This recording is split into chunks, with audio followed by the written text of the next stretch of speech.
বিসমিল্লাহির রহমানির রহিম। আসসালামু আলাইকুম।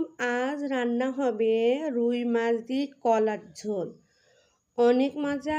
আর এই রান্নাটা আমি করব না, আমি গ্রামে আসছি, গ্রামে আমার শাশুড়ি রান্না করবে, আর তাও আবার চুলায়। এই তরকারির স্বাদ যে এত মজা হয়েছিল আপনাদেরকে বলে বোঝাতে পারবো না। আমার শাশুড়ি যেভাবে রান্না করছে এই একইভাবে আপনারা রান্না করবেন, আপনাদের রুই মাছ দিয়ে কলার ঝোল অসম্ভব মজা লাগবে।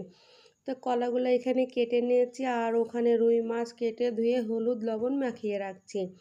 চলে যাচ্ছে চুলায়। চুলা যখন গরম হয়ে আসবে, পানিটা পুরো শুকিয়ে আসবে, তখন দিয়ে যাচ্ছে 1-2 ফোঁটা তেল আর একটা পেঁয়াজ কুচি দিয়ে একটু নাড়াচাড়া দিয়ে নিচ্ছে, দেখতেই পাচ্ছেন। আর সম্পূর্ণ রান্নারাই করবে চুলায়। এই যে জিরা, জিরা কিন্তু পিষে নিইনি, এই জিরা পেঁয়াজ কুচির ভিতর দিয়ে ভেজে নিচ্ছে।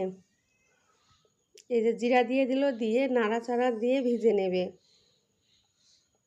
এটা রান্নার তরকারি রান্নার মূল স্বাদই নাকি এটার ভিতরে পেঁয়াজ কুচি আর জিরে ভাজা দিয়ে ভেজে নেওয়া তরকারির স্বাদ নাকি এটাই চলে আসে, আমার শাশুড়ি বলছে। আর এবার মাছগুলা ভেজে নেবে।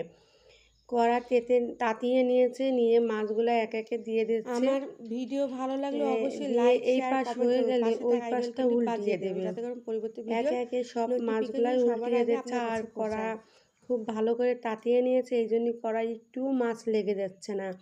আপনারা সব সময় মাছ দেওয়ার আগে কড়া তাতিয়ে নেবেন, তাতিয়ে না নিলে মাছ কিন্তু ভাজানোর সময় ভেঙে যায়। এই যে মাছ ভাজা হয়ে গেছে, চুলায় কলা দিয়ে দিয়েছে, দিয়ে দিচ্ছে হলুদ, দিয়ে দিচ্ছে ধনিয়ার গুঁড়া, কাঁচামরিচ বাটা, সব মশলা কিন্তু অল্প অল্প করে দিয়ে কষিয়ে নেবে। কষিয়ে নেওয়ার পরে ঝোলের পানি দিয়ে মাছ দিয়ে ভাজনা বাটা দিয়ে হয়ে গিয়েছে কলা মাছের রুই মাছের ঝোল।